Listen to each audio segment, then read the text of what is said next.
Hello friends, welcome to Panacea classes. Ancient history की series में आप लोगों का स्वागत है। आज हम लोग दक्षिण भारतीय राजवंश पढ़ेंगे, यानी कि दक्षिण भारत के राजवंश जितने हैं वो हम लोग पढ़ेंगे। ठीक है, पूरा सदर्न इंडिया में जितने राजवंश थे वो पढ़ेंगे, जिसमें कि चोल आता है, चेर आता है। ठीक है, संगम युग में देखिए तीन आते हैं ना, चोल, चेर और पांड्य। ये तीनों राजवंश हम लोग देखेंगे, बहुत इंपॉर्टेंट है। पल्लव राजवंश भी हम लोग देखेंगे। ठीक है, कल हम लोगों ने यानी कि जो लास्ट लेक्चर हुआ था उसमें हम लोगों ने राजपूत वंश तक पढ़ लिया था पूरा। आज हम लोग दक्षिण भारत का राजवंश देखेंगे। 1 से 2 लेक्चर और आएगा, फिर एंशिएंट खत्म हो जाएगा। फिर हम लोग मॉडर्न पढ़ेंगे। मॉडर्न भी अच्छा खासा मॉडर्न टाइम लगेगा, मतलब 1 से 2 वीक लग जाएगा। 10 से 15 दिन तो आराम से लग जाएगा, क्योंकि बड़ा है, उसको अच्छे से पढ़ेंगे। ठीक है, टॉपिक वाइज कर करके इसी बुक से मैं पढ़ाऊंगी कि आप लोगों को समझ आए। प्रीलिम्स के लिए ही जितना इंपॉर्टेंट है उतना ही हम लोग पढ़ेंगे। ठीक है, तो चलिए स्टार्ट करते हैं दक्षिण भारतीय राजवंश। तो सबसे पहले हम लोग ये देख लेते हैं कि जो मंदिर स्थापत्य की शैलियाँ हैं, 3 प्रकार की मंदिर स्थापत्य की शैलियाँ हैं। पहला जो है वो है बेसर शैली, दूसरा क्या है नागर शैली और द्रविड़ शैली। ठीक है, तो नागर शैली, बेसर शैली और द्रविड़ शैली ऐसे याद कर लेते हैं। तो जो बेसर शैली है उसका जो एरिया है वो है, बेसर शैली से जो मंदिर है वो कहाँ बना है, तो हिमालय से लेकर के जो विंध्य क्षेत्र है मध्य प्रदेश तक, वहां तक के जो मंदिर है वो बेसर शैली से बने हैं। नागर शैली विंध्याचल से लेकर के कृष्णा नदी तक का जो क्षेत्र है वो क्या है, नागर शैली के मंदिर वहां पे बने हैं। कृष्णा नदी कहाँ पे है, तो इनका जो कैचमेंट एरिया है वो है महाराष्ट्र है, तेलंगाना, आंध्र प्रदेश, ये इनका कैचमेंट एरिया है। ठीक है, तो तेलंगाना तक जो मंदिर बने हैं वो कहाँ पे, वो कैसे हैं, वो नागर शैली पे आधारित हैं। फिर आते हैं हम साउथ में। साउथ में देखते हैं तो द्रविड़ शैली पे ज्यादातर मंदिर बने हैं, जो कि कृष्णा नदी से कन्याकुमारी, कन्याकुमारी तमिलनाडु। ठीक है, तो कृष्णा नदी से कन्याकुमारी तक जो मंदिर बने हैं वो कैसे हैं, द्रविड़ शैली पे आधारित हैं। बहुत इंपॉर्टेंट है मंदिर स्थापत्य कला की शैलियाँ, इसको याद कर लीजिएगा। अब देखते हैं हम लोग संगम युग के जो साम्राज्य हैं वो 3 ईसा पूर्व से 3 ईस्वी तक रहते हैं पूरे, जिसमें कि पहला आता है चोल, फिर दूसरा आएगा चेर और तीसरा है जो वो पांड्य साम्राज्य है। तो चलिए देख लेते हैं हम लोग। जो चोल राज्य है वो 875 से लेकर के 1175 ईस्वी तक है। ठीक है, इसके जो संस्थापक हैं वो हैं विजयपाल, सॉरी विजयालय नाम है इनका, विजयपाल नहीं, पाल वंश में हम लोग नहीं जाएंगे। इसके जो संस्थापक हैं उनका नाम है विजयालय। ये कब से कब तक रहे, अगर नहीं याद हो रहा है इसको छोड़ दीजिए। ठीक है, इनको किसकी उपाधि मिली, नरकेसरी की उपाधि इनको मिली। तो नरकेसरी की उपाधि किसको मिली, तो विजयालय को मिली। ठीक है, कावेरी बेसिन के आसपास का जो क्षेत्र है ये बहुत इंपॉर्टेंट है, याद कर लीजिए। चोल साम्राज्य का जो एरिया है ये पूछ लेता है, तो ये कावेरी नदी के आसपास का जो एरिया है वो चोल साम्राज्य का एरिया है। ठीक है, स्थानीय स्वशासन जो है इनकी प्रमुख विशेषता रहती है। तो विजयपाल जो, सॉरी विजयालय जो रहते हैं यानी कि चोल साम्राज्य के संस्थापक, इनकी जो प्रमुख विशेषता क्या है, तो स्थानीय स्वशासन जो है ये प्रमुख विशेषता इनकी है। ठीक है, इनका जो प्रतीक है वो है टाइगर। कांस्य प्रतिमाएं सबसे उत्कृष्ट हैं। पंप, पुन, एन, ये सब क्या है, कन्नड़ त्रिरत्न है। ठीक है, तो कन्नड़ त्रिरत्न कौन कौन से हैं, पंप, पुन और एन है। राजधानी क्या थी चोल की, तो चोल साम्राज्य की राजधानी तंजौर या तंजावुर थी। ठीक है, तो ये चीज याद कर लीजिए। कवि में याद कर लीजिए जो जयंत गार्डन और कंबन, बहुत थोड़ा ये कमिल त्रिरत्न भी इनको कहा जाता है। तो ये तीनों नाम अगर याद हो रहा है तो याद कर लीजिए, नहीं तो फिर आप छोड़ भी सकते हैं। पुगलेंदी, और ये एक ही में है पुगलेंदी, ओटकूटन। ठीक है, तो ये चीज है, ये चीज को याद कर लीजिए। बंगाल की खाड़ी को चोलों की झील कहा जाता है, तो ये चीज इंपॉर्टेंट है। बंगाल की खाड़ी को चोलों का झील भी कहा जाता है। चोलों की जो नौसेना है वो काफी उन्नत थी। ठीक है, तो ये चीज इंपॉर्टेंट है। अब यहाँ पे देख लीजिए जो प्रमुख राजा थे वो कौन कौन थे, तो ये राजा आप छोड़ सकते हैं क्योंकि इतना ज़्यादा याद नहीं हो पाएगा। एक बार ऐसे देख लीजिएगा, इसका जो पीडीएफ है वो मैंने टेलीग्राम पे अपलोड कर दिया है, आप लोग इसको याद कर लीजिएगा, क्योंकि जो पूरा दक्षिण भारत का राजवंश है वो थोड़ा टफ है, तो उसको बार बार पढ़ेंगे तो याद हो जाता है। ठीक है, चोल प्रशासन क्या था, तो ये चीज हम लोग देख लेते। तो भूमि का जो प्रकार था वो ब्रह्मदेव प्रकार था, शालाभोग प्रकार था, और वेल्लन बगाई प्रकार था, देवदान और यतुर्वेदी मंगलम, ये प्रकार था भूमि के। ठीक है, फिर यहाँ पे आता है आप मेरू मक्कल, ये अग्रहार ब्राह्मण बस्तियों की जो सभा होती थी उसको कहा जाता था। ठीक है, नगरम किसको कहा जाता था, तो व्यापारी को नगरम कहा जाता था। कैलजू, सोने के सिक्के को कहा, क्या कहा जाता था, सोना या सिक्के को कैलजू कहा जाता था। प्रांत जो होता था वो मंडलम कोट्टम, नाडु और कुर्रम कहा जाता था प्रांत को। प्रांत मतलब स्टेट, ठीक है। बंदरगाह को क्या कहा जाता था? पंपुहार कहा जाता था। कावेरी पत्तनम कहा जाता था बंदरगाह को, ठीक है। तो ये चीज है। फिर आते हैं संगम। संगम ये बहुत इंपॉर्टेंट है, ये बहुत बार एग्जाम में पूछा है। तो 3 संगम होते हैं, ठीक है। प्रथम जो संगम होता है वो कहाँ पे होता है? तो मदुरै में होता है प्रथम संगम। इसके जो अध्यक्ष रहते हैं वो अगस्त्य ऋषि रहते हैं, ठीक है। द्वितीय संगम कहाँ पे होता है? ये कपाटपुरम में होता है। तो कपाटपुरम में कौन सा होता है संगम? द्वितीय संगम होता है। इसके जो अध्यक्ष रहते हैं वो रहते हैं तोलकाप्पियर, ठीक है। तोलकाप्पियर इसके अध्यक्ष रहते हैं। ये बहुत बार एग्जाम में आ चुका है। तृतीय जो संगम होता है उसके जो अध्यक्ष रहते हैं वो रहते हैं नक्कीर रहते हैं। और इनका जो स्थल रहता है, कहाँ पे ये होता है, मतलब तृतीय संगम, तो ये उत्तरी मदुरै में होता है। तो ये चीज याद कर लीजिएगा, बहुत इंपॉर्टेंट है, ठीक है। फिर देख लेते हैं हम लोग चोलकालीन मंदिर कुछ थे जो कि इंपॉर्टेंट है। तो चोलेश्वरा मंदिर ये कहाँ किसने बनवाया था? विजयालय ने बनवाया था, जिन्होंने चोल साम्राज्य की स्थापना की थी, ठीक है। ब्रह्मपुरेश्वरा मंदिर है, ये भी चोल काल से संबंधित है। बृहदेश्वर मंदिर बहुत इंपॉर्टेंट है। बृहदेश्वर मंदिर ये 1011 ईस्वी में राजराज द्वारा ये बनवाया गया था। तो बृहदेश्वर मंदिर का निर्माण किसने कराया था? तो राजराज ने करवाया था, ठीक है। और एरातेश्वर मंदिर ये राजेंद्र द्वितीय ने इसका निर्माण कराया था, ठीक है। और यहाँ पे कुछ नोट भी दिया गया है। गंगईकोंड चोलपुरम नामक नगर जो है वो राजेंद्र प्रथम द्वारा निर्मित किया गया था, यानी कि बसाया गया था, ठीक है। तो ये चीज है। अब यहाँ पे दिया हुआ है कुछ कि त्यागराज मुथुस्वामी दीक्षितार जो है, देखिए एक त्यागराज अलग है, मुथुस्वामी दीक्षितार एक में है। और श्यामा शास्त्री को कर्नाटक संगीत शैली की त्रिमूर्ति कहा जाता है। तो एग्जाम में पूछ सकता है कि कर्नाटक संगीत शैली की त्रिमूर्ति किसे कहा जाता है? तो त्यागराज, मुथुस्वामी और श्यामा शास्त्री को कहा जाता है, ठीक है। राजराज जो प्रथम थे ने मुमुदी चोल देव की उपाधि धारण की थी। तो याद कर लीजिए, मुमुदी चोल देव की उपाधि किन्होंने धारण की थी? तो राजराज प्रथम ने की थी, जिसका अर्थ क्या होता है? वह स्वामी जो 3 मुकुट चोल, चेर और पांडे का श्रृंगार करता है, उसको कहते हैं मुमुदी चोल देव, ठीक है। तो ये चीज, इसकी उपाधि राजराज प्रथम ने धारण की थी। नेक्स्ट आते हैं, देखिए अभी हम लोगों ने पढ़ा पहला जो है ये पूरा क्या है? चोल वंश पढ़ा। फिर उसके बाद चोल के बाद आते हैं चेर वंश। तो चेर वंश में प्रमुख जो राजा थे वो थे उदयन, जेराल और नेदुन जेराल और आदन। ये थोड़ा टफ नाम है, याद कर लीजिएगा। और अगर नहीं याद हो रहा है तो आप छोड़ भी सकते हैं। कुछ कुछ फैक्ट जो है वो याद कर लीजिए इंपॉर्टेंट, जैसे प्रशासन से संबंधित जो वर्ड है ये सब याद कर लीजिए। और जो चेर वंश है, इनको जो ये लाल चेर हैं, ये सेन गुट्टवन, और ये लोग देखिए ये तीनों क्या है? प्रमुख राजा हैं। इन लोगों को याद कर लीजिएगा, नहीं तो छोड़ भी सकते हैं। केरल पुत्र कहे जाते हैं, ठीक है। जो जो चेर वंश के राजा हैं केरल पुत्र कहे जाते हैं। इनका जो प्रतीक चिन्ह है वो क्या है? धनुष, ठीक है। ये चीज याद कर लीजिएगा। फिर उसके बाद पांड्य राज्य आता है थर्ड नंबर पे। क्षेत्र क्या रहता है? दक्षिणी तमिलनाडु। वर्तमान जो है कौन सा एरिया है? तिरुनेलवेली का एरिया, रमनाट का और मदुरै का जो एरिया है वो पांड्य साम्राज्य का था। स्त्रियों का प्रशासन यानी स्त्रियों का शासन था पांड्य राज्य में। मोतियों के हेतु ये प्रसिद्ध था पांड्य राज्य। राजधानी मदुरई थी। प्रतीक चिन्ह मछली था, ठीक है।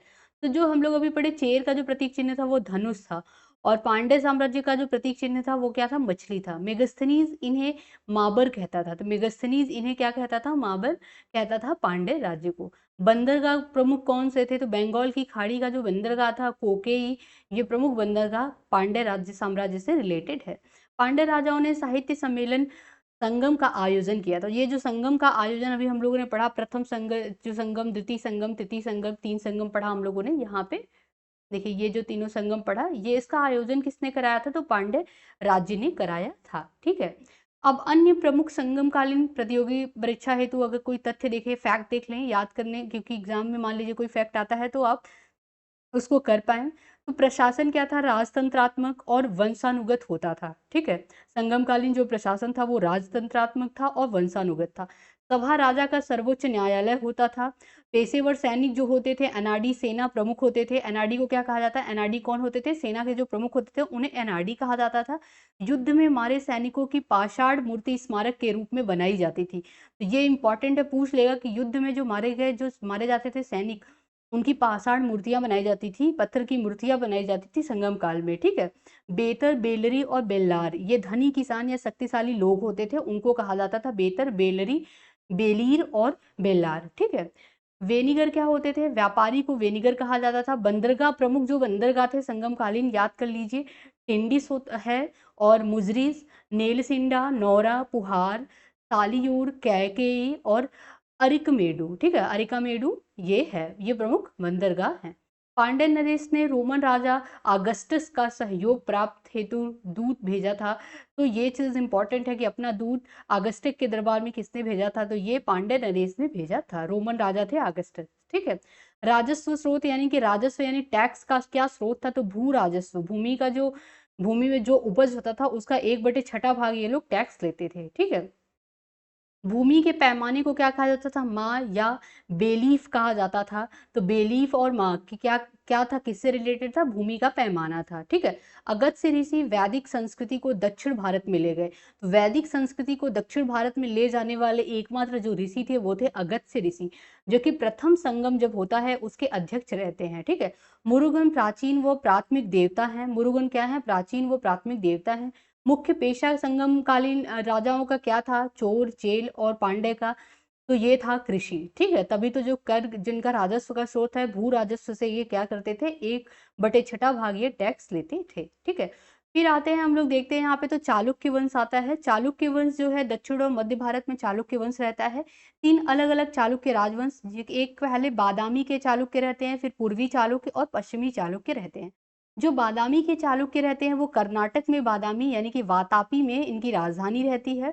प्रमुख जो शासक रहते हैं पुलकेशिन धृति रहते हैं। तो बादामी के चालुक्य के प्रमुख शासक कौन रहते हैं? पुलकेशिन धृति रहते हैं।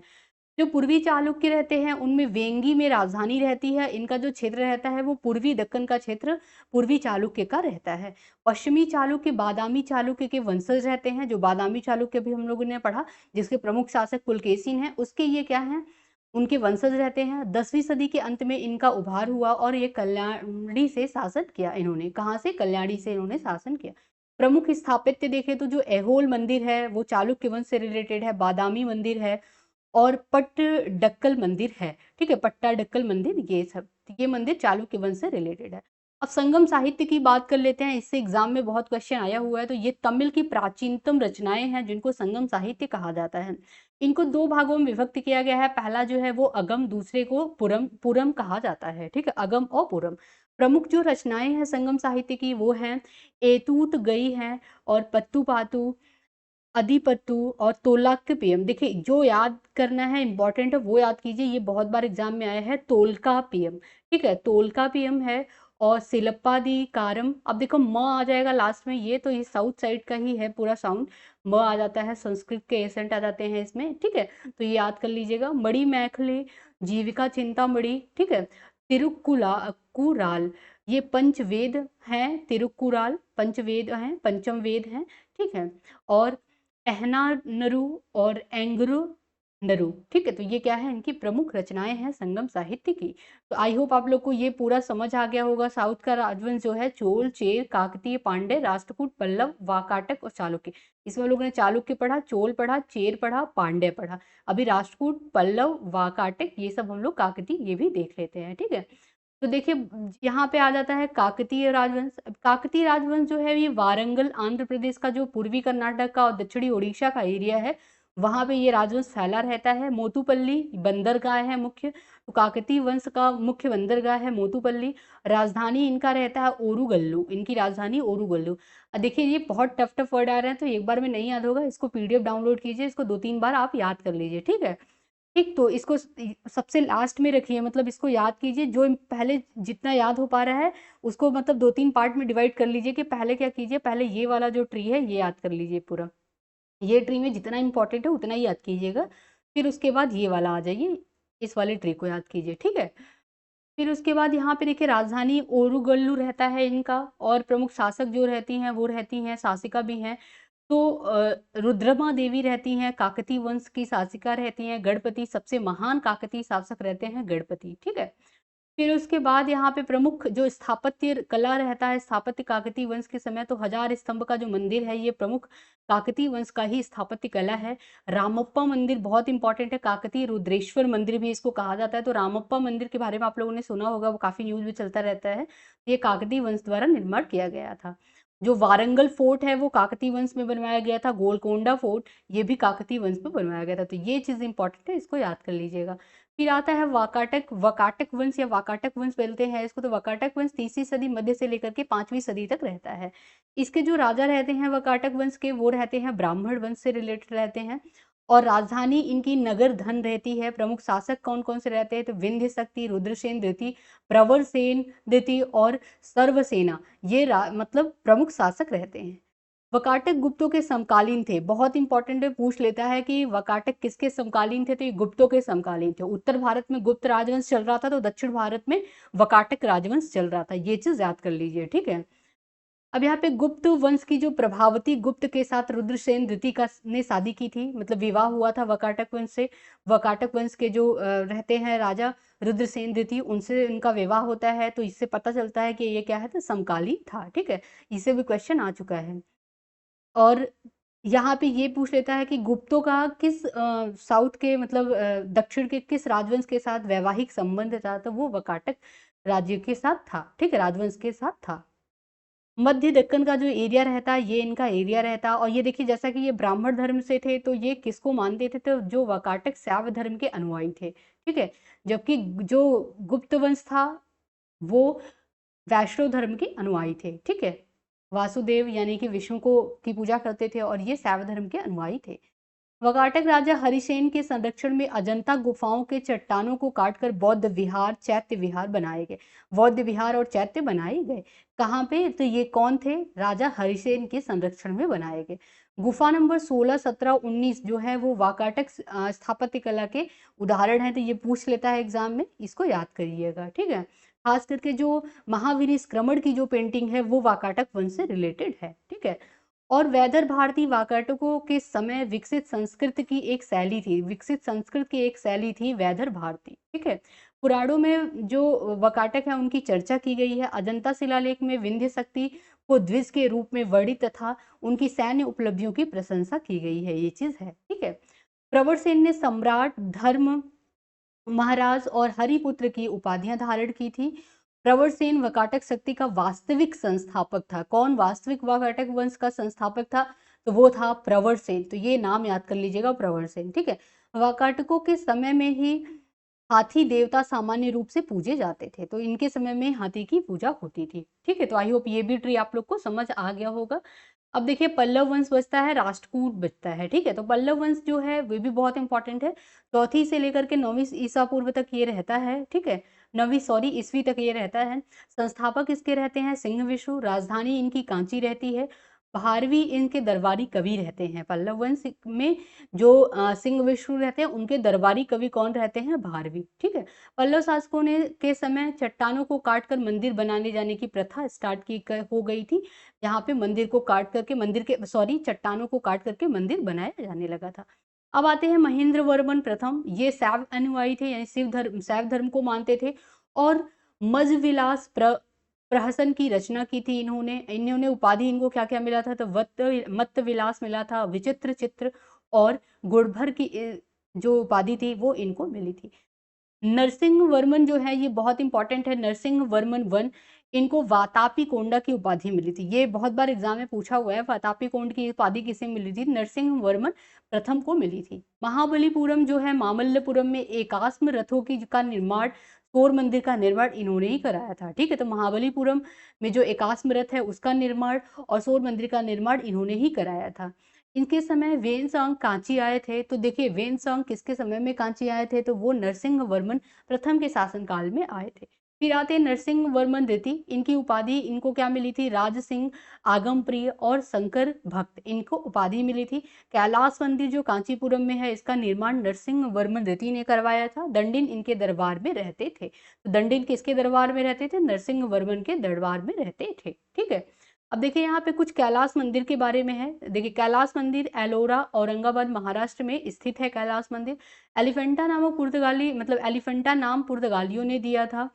और यह मंदिर एलिफेंटा किसको नाम दिया था? कैलाश मंदिर को किसने दिया था? पुर्तगालियों ने दिया था। यह मंदिर भारत में चट्टानों को काटकर बनाए गए हिंदू मंदिरों में सबसे बड़ा मंदिर है, ठीक है, जो कि चट्टानों को काटकर बनाया गया है। निर्माण किसने कराया था? तो राष्ट्रकूट राजा जो दंती दुर्ग थे उन्होंने कराया था कैलाश मंदिर का निर्माण, ठीक है। मंदिर पर प्रमुख कार्य राजा दंती दुर्ग के उत्तराधिकारी कृष्ण प्रथम ने करवाया था, ठीक है। यह मंदिर जो है गुफा नंबर 16 एलोरा की 34वीं जो 34 गुफा मंदिरों और मठों में से एक है। गुफा नंबर 16 है, ठीक है। मंदिर में कई जटिल नक्काशीदार पैनल है जो कि रामायण महाभारत और कृष्ण के कारनामों के दृश्य को दर्शाते हैं। मंदिर परिसर में 5 अलग अलग मंदिर हैं जिसमें कि 3 गंगा यमुना सरस्वती नदियों को समर्पित है, ठीक है। तो ये बहुत इंपॉर्टेंट है, इसको आप याद कर लीजिएगा। फिर आता है राष्ट्रकूट वंश। राष्ट्रकूट वंश जो है वही मतलब राष्ट्रकूट वंश में ने ही बनवाया था कैलाश मंदिर, इसलिए यहाँ पे दिया। राष्ट्रकूट वंश के जो संस्थापक थे वो दंती दुर्ग थे। राजधानी मान्यखेत थी इनकी। जो राष्ट्रकूट चालुक्यों के अधीन थे, तो ये क्या थे? चालुक्यों के अधीन थे। प्रमुख शासक इनके कृष्ण फाइव, ध्रुव, गोविंद प्रथम और कृष्ण थे, ठीक है। एलोरा के जो कैलाश मंदिर का निर्माण कृष्ण प्रथम ने करवाया था और ये चीज इंपॉर्टेंट है, इसको याद कर लीजिएगा। इंद्र तृतीय के समय अल मसूदी अरब आया था, ठीक है, अरब से ये भारत आया था। तो इंद्र तृतीय जो थे वो राष्ट्रकूट राजा थे, इनके समय ही अल मसूदी भारत आया था जो कि अरब का था, ठीक है। एलोरा एलिफेंटा गुफाओं में से कई निर्माण जो है हुआ, कई निर्माण राष्ट्रकूट वंश में ही किया गया, ठीक है। अमोघ वर्ष प्रथम थे, ये आप छोड़ भी सकते हैं इनको, ठीक। तो आई होप आप लोग को क्लियर आ गया होगा, हो गया होगा पूरा। देखिए ये जो था ये पूरा दक्षिण भारत का ही राजवंश था, पूरा यहाँ से 3 पेज में है दक्षिण भारत का राजवंश। दक्षिण भारत का राजवंश देखिए यहाँ से है पूरा ये चीज, ठीक है। यहाँ से संगम युग शुरू होगा, ये पूरा बेसिक थोड़ा सा दिया हुआ साहित्य के बारे में। फिर चोल चेर आ जाएंगे, राष्ट्रकूट आ जाएंगे, देखिए, और वाकाटक आ जाएंगे, चालुक्य आ जाएंगे। तो सब आप लोगों ने पढ़ लिया। कोई भी मतलब डाउट होगा तो प्लीज कमेंट बॉक्स में कमेंट कीजिएगा और आप पीडीएफ से देख करके 2-3 बार याद कीजिए, याद हो जाएगा, ठीक है। इसमें सारा नहीं याद करना, जो इंपॉर्टेंट है वही याद कीजिएगा, ठीक है। तो अब देखिए यहाँ पे ये खत्म हो जाता है दक्षिण भारत का राजवंश। अब हम लोग बहुत इंपॉर्टेंट पढ़ लेते हैं रचनाएं, प्रमुख रचनाएं जो कि बहुत इंपॉर्टेंट है, एग्जाम में आता है, ठीक है।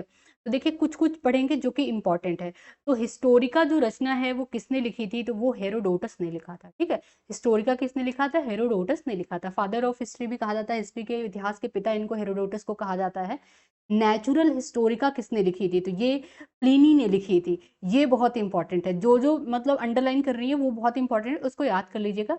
नेचुरल हिस्टोरिका किसने लिखी थी? प्लिनी ने लिखी थी। जियोग्राफी किसने लिखी थी? टालमी ने लिखी थी, ठीक है। अब देखिए यहाँ पे एक चीज आपको नाम से ही लगेगा, फ्योक्यो की, ये फाहियान ने लिखा था, ठीक है। ये जो रचना है ये किसने लिखी थी? फ्योक्यो की, यहाँ फ से याद कर लीजिए, फाहियान ने लिखा था। सियुकी किसकी रचना है? वेन सॉन्ग की रचना है सियुकी, ठीक है। ये चीज है, इसको याद कर लीजिएगा। और यहाँ पे ये पूछ लेता है एग्जाम में, तंग्यूर किसकी रचना है? तो तारानाथ की रचना है, तंग्यूर और कंग्यूर, ठीक है।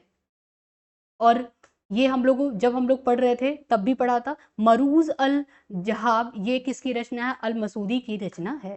तहकीक ए हिंद अल बरूनी की रचना है, ये बहुत इंपॉर्टेंट है, अल बरूनी की रचना, तहकीक ए हिंद। अष्टाध्यायी किसकी रचना है? पाणिनि की रचना है अष्टाध्यायी। रामायण वाल्मीकि की रचना है रामायण। महाभारत वेद व्यास की रचना है महाभारत। और चाणक्य की का रचना है अर्थशास्त्र, ठीक है। इंडिका मेगस्थनीज की रचना है। पंचतंत्र किसकी रचना है? विष्णु शर्मा की। महाभाष्य रचना है पतंजलि का, ये बहुत इंपॉर्टेंट है। महाभाष्य किसकी रचना है? पतंजलि का, ठीक है। ये मैच करने को आ जाता है, अष्टाध्यायी दिया था, महाभाष्य दिया था, पंचतंत्र दिया था, एक दो और दे दिया था, ठीक है। आपको मैच करना था। तो अष्टाध्यायी पाणिनि का है, महाभाष्य पतंजलि का है, ठीक है। नेक्स्ट है यहाँ पे तत्स सारिका सूत्र, ये नागार्जुन का है। बुद्ध चरित किसका है? अश्वघोष की रचना है बुद्ध चरित। और महाविभाषा शास्त्र, ये वसुमित्र की रचना है। स्वप्न वासवदत्ता, ये भास की रचना है, ये भी इंपॉर्टेंट है। और कुमार संभवम, ये कालिदास की रचना है, कुमार संभवम। अभिज्ञान शकुंतलम, ये कालिदास की रचना है। मेघदूतम भी कालिदास की रचना है। और रघुवंशम भी कालिदास की रचना है। कालिदास की रचना सारी इंपॉर्टेंट है। मालविकाग्निमित्रम भी इन्हीं की रचना है। तो इनकी क्या है, 4-5 रचनाएं, कुमार संभवम और अभिज्ञान शाकुंतलम, मेघदूतम, रघुवंशम, मालविकाग्निमित्रम। ठीक है, ये किसकी रचना है, कालिदास की। नाट्य शास्त्र जो रचना है वो भरत मुनि की है। देवी चंद्रगुप्तम विशाख दत्त की रचना है, बहुत इंपॉर्टेंट है देवी चंद्रगुप्तम। और मुद्रा राक्षस भी विशाख दत्त की रचना है। ठीक है, मृच्छकटिकम शूद्रक की रचना है, एग्जाम में बहुत बार पूछा हुआ है। मृच्छकटिकम किसकी रचना है, शूद्रक की। सूर्य सिद्धांत जो है वो आर्यभट्ट की रचना है। बृहद संहिता वराह मिहिर की रचना है। कथा सरित सागर सोमदेव की रचना है। और किरातार्जुनीयम जो है वो भारवी की रचना है। हर्षचरित बाणभट्ट की रचना है। ठीक है, कादंबरी किसकी रचना है, ये बाणभट्ट की रचना है। वासवदत्ता ये सुबंधु की रचना है। और नागानंद हर्षवर्धन की रचना है। हर्षवर्धन राजा के साथ साथ रचनाकार भी थे। रत्नावली भी हर्षवर्धन की रचना और प्रियदर्शिका भी हर्षवर्धन की रचना है। जब हम लोग पढ़ रहे थे तो हम लोगों ने पढ़ा था। ठीक है, पृथ्वीराज विजय जैनक की रचना है, बहुत इंपॉर्टेंट है। कर्पूर मंजरी भी बहुत इंपॉर्टेंट है, राजशेखर की रचना है कर्पूर मंजरी। ठीक है, अब शब्द अनुशासन ये राजा भोज की रचना है। ठीक है, बृहद कथा मंजरी ये छिमेंद्र की रचना है। विक्रमांक देवचरित्र ये विल्हड़ की रचना है। ठीक है, गीत गोविंद किसकी रचना है, जयदेव की। पृथ्वीराज रासो चंद्रबरदाई की रचना है। रजत रंगड़ी या राजत रंगड़ी कल्लड़ की रचना है। काव्य मीमांसा राजशेखर की रचना है। ठीक है, देखिए कर्पूर मंजरी और काव्य मीमांसा ये दोनों राजशेखर की रचना है। ठीक है, तो आई होप आप लोगों को क्लियर हो गया होगा। कोई भी डाउट होगा तो प्लीज आप लोग कमेंट बॉक्स में कमेंट कीजिएगा। आज हम लोगों का एंशिएंट हिस्ट्री खत्म हो गया पूरा। देखिए अब उसके बाद मध्यकालीन भारत शुरू हो जाता है। तो हम लोग क्या करेंगे, पहले हम लोग एंशिएंट पढ़ लिए तो हम लोग मॉडर्न पढ़ेंगे पहले। ठीक है, यानी कि जो आधुनिक भारत है वो पढ़ लेंगे, फिर लास्ट में हम लोग क्या करेंगे, मध्यकालीन भारत पढ़ेंगे। ठीक है, तो कल से मैं जो है मॉडर्न हिस्ट्री पे वीडियो लेकर के आऊंगी। कोई भी इसमें डाउट होगा तो प्लीज कमेंट बॉक्स में कमेंट कीजिएगा। अगर आपको पसंद आए ये लेक्चर तो आप चैनल को लाइक एंड सब्सक्राइब करना ना भूलिए। आज हम लोग यहीं तक रखते हैं, तब तक के लिए धन्यवाद।